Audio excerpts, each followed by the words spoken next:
Hello, this is video 17 in a series that works in tandem with the workbook entitled Maintenance of Certification Step by Step by Culp. Hi, I'm Crystal, and so this video is going to be longer than those that I have done that have come before this because we're going to look at component 2, the prompts that are on page 2 of the written commentary form.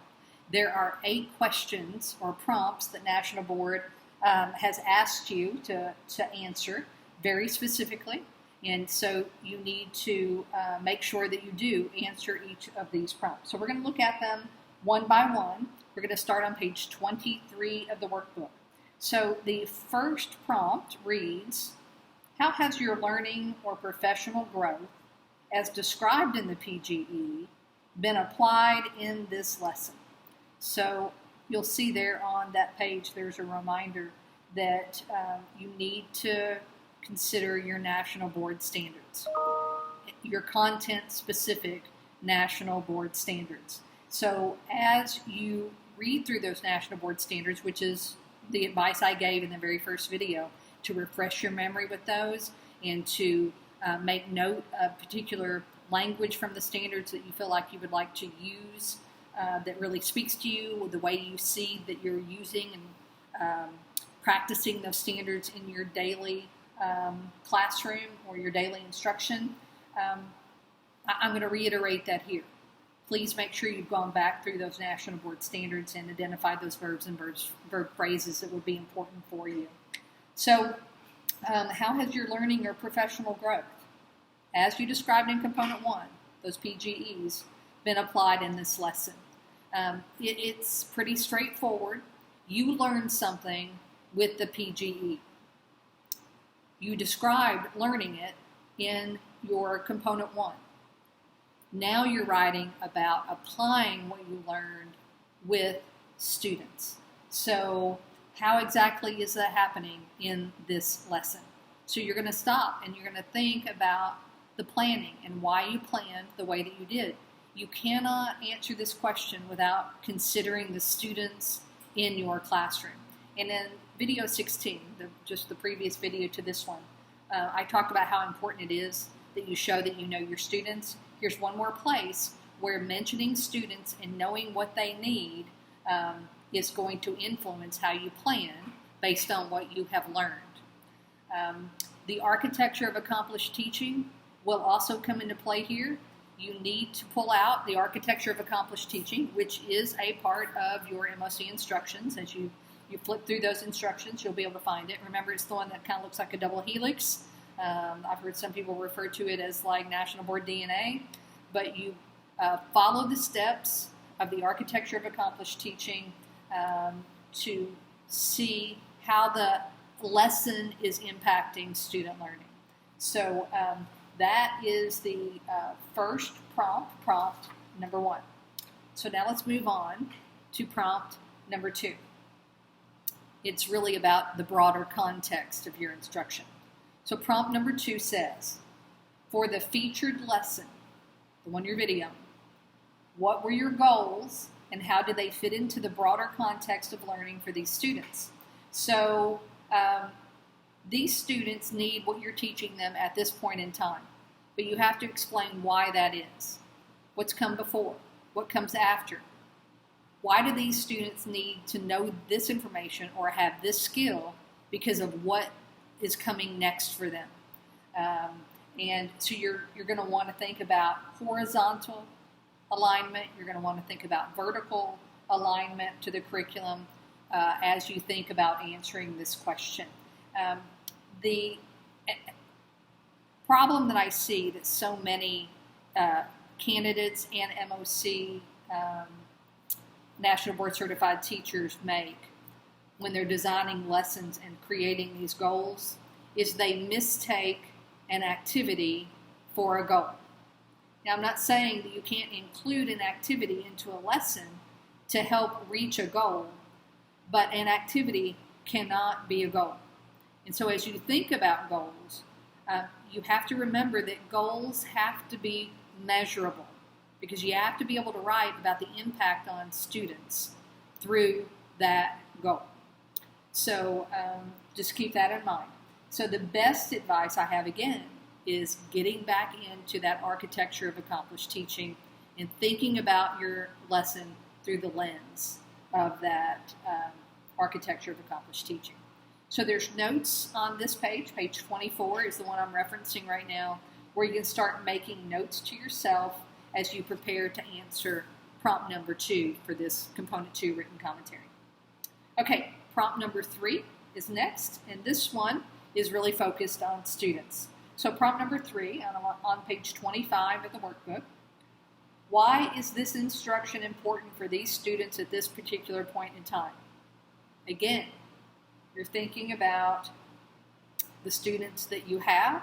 This class that you're videotaping is different from the class you have before them or after them, or the one you had last year, the one you're going to have next year. So every student group is different. And so be sure that you know this group of students and you're considering who they are when you plan this instruction. It's important to really note if there are special needs in this group of students and the steps that you take to specifically meet the needs of these students, any accommodations that you're making in the instructions for them, and why you're making them.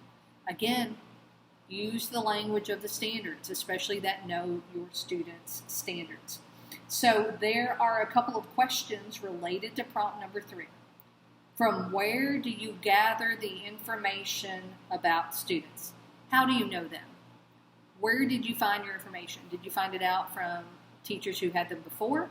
Have you found it out from the students themselves? Maybe you do bell ringers that are more about getting to know them than about instruction. Did you learn it from parents? Maybe there is a student information system in your district or in your state where you can go to access information about students, past test scores. So there are a variety of places you can gather information about students. Also, it wants to know, how does scope and sequence impact the design of this lesson? So scope and sequence, again, that horizontal and vertical curriculum alignment may really play a role here as you consider answering that question. All right, there's space on this page also to help you organize your thoughts and start to make notes as you prepare to answer the written commentary for component 2. I'm turning to page 26 in this workbook, and we're looking at prompt number 4, which is about equity. Equity is one of those things that teachers really misunderstand. And so on page 26, you can see that I put a definition as it applies to the classroom. I put a definition of equity on this page. And so prompt number 4 asks this question: how did you ensure fairness and equity of access and promote appreciation of diversity among students? There's really 3 different parts there that you need to think about.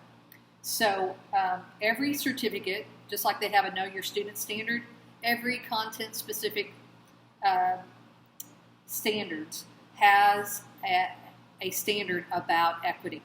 Get into your equity standard, find it, read it, and start familiarizing yourself again with the language of the standards. Make notes on this page about specific language about equity that you're going to want to use. Okay, so equity is providing students what they need and understanding that there is a difference between students. Not every student is the same, nor does every student need the same thing. It is fair when students have the opportunity to achieve the same results. That does not mean that every student gets the same thing, because every student doesn't need the same thing to achieve the same results. So fairness is not everybody gets the same. Fairness is students get what they need. And so here's some things that you need to consider when you think about equity of access. Now, equity of access to you, equity of access to the information.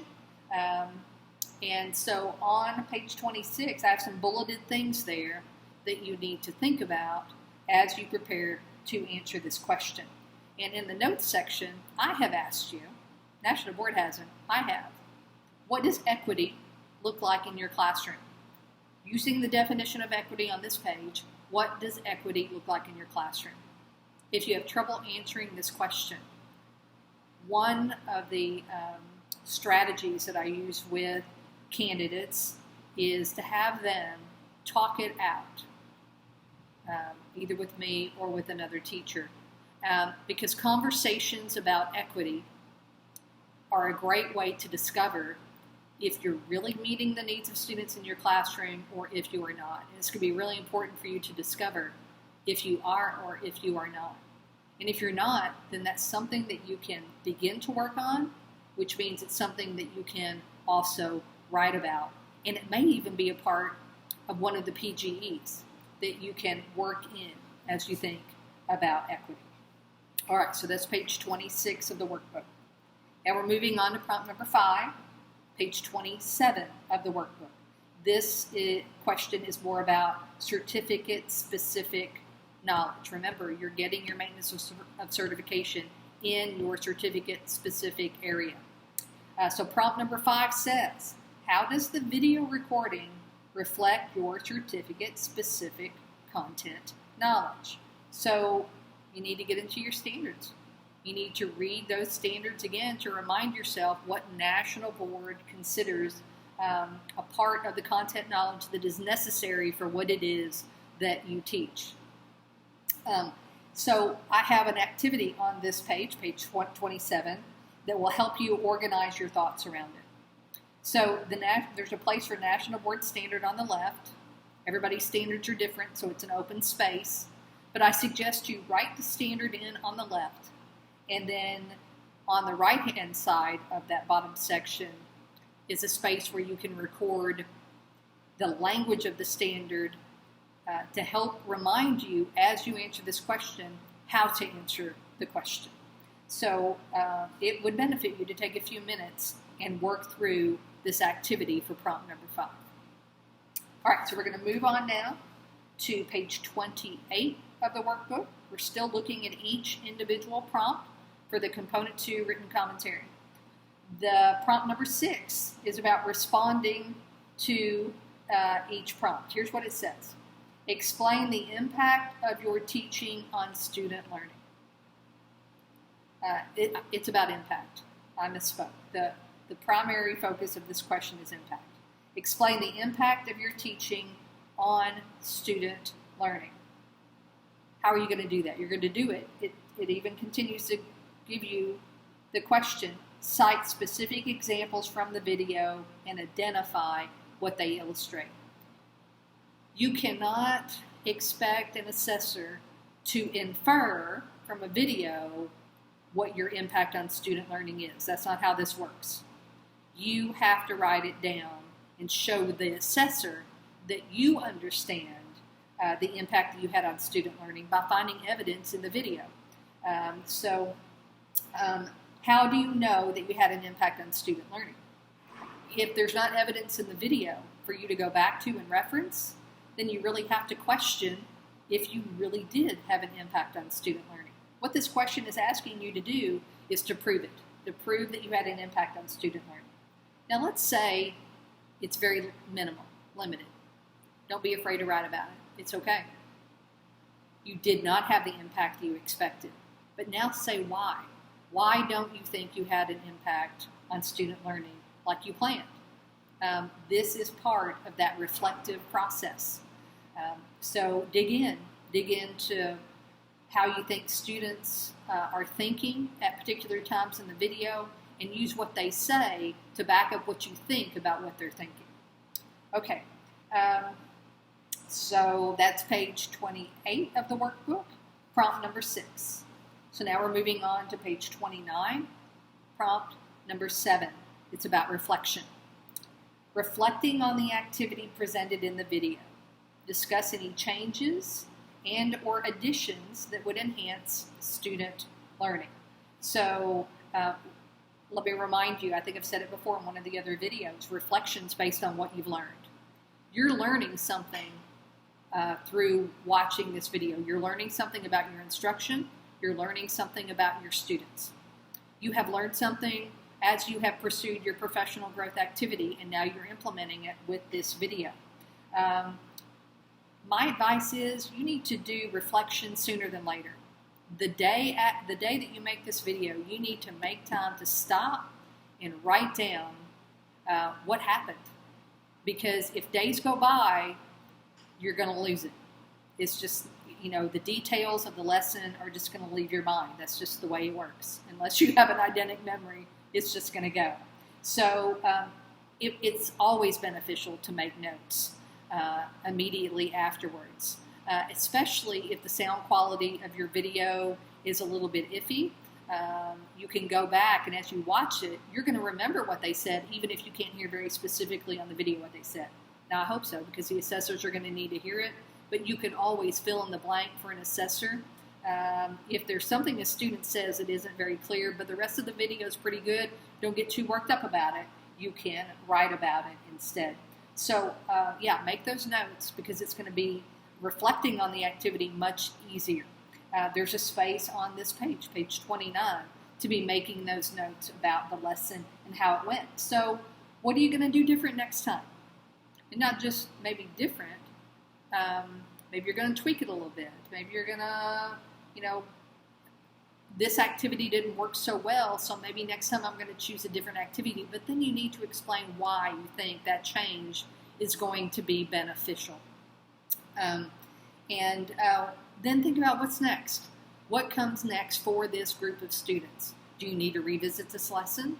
Are they ready to move on? Maybe you need to back up a little bit, and they weren't quite ready for what you thought that they were ready for. So all of that take into consideration as you answer prompt number 7. All right, we're going to move on to page 30, which is the last prompt of the Component 2 written commentary. Prompt 8 says, reflecting on the activity presented in the video, discuss any changes, additions, and or next steps that would enhance your professional growth in the future. I've had some MOC candidates say, Crystal, that's the same question as prompt 7. No, it is not. Prompt 7 is about students and changes you would make to the lesson. Prompt 8 is about you. What is next for you and your professional growth? Is there something else you need to do in relation to what you learned that you implemented in this video? If there is, this is where you talk about it. If you feel like you've learned everything you can learn about what you applied in that video, now talk about what's next for you. How can you build upon what you've already learned? Maybe there's another student need you've identified through this whole process that you want to talk about, and because you've identified another student need, now you can identify your own professional need that will come next. So there are questions in the notes section that you need to think about. What did not go well, or what did not go as well as you had hoped in the lesson? What changes to the lesson could increase the positive impact on student learning? And what else do you need to learn that would increase the impact on student learning? But more importantly, where are you going to go and get it? Where can you go and find it? And so that's going to require a little bit of research on your part and planning for the future. Okay, so those are the Component 2 written commentary prompts. And so I hope you found this valuable. We're getting to the end of this workbook. I've just got a couple more suggestions for you as you work through maintenance of certification.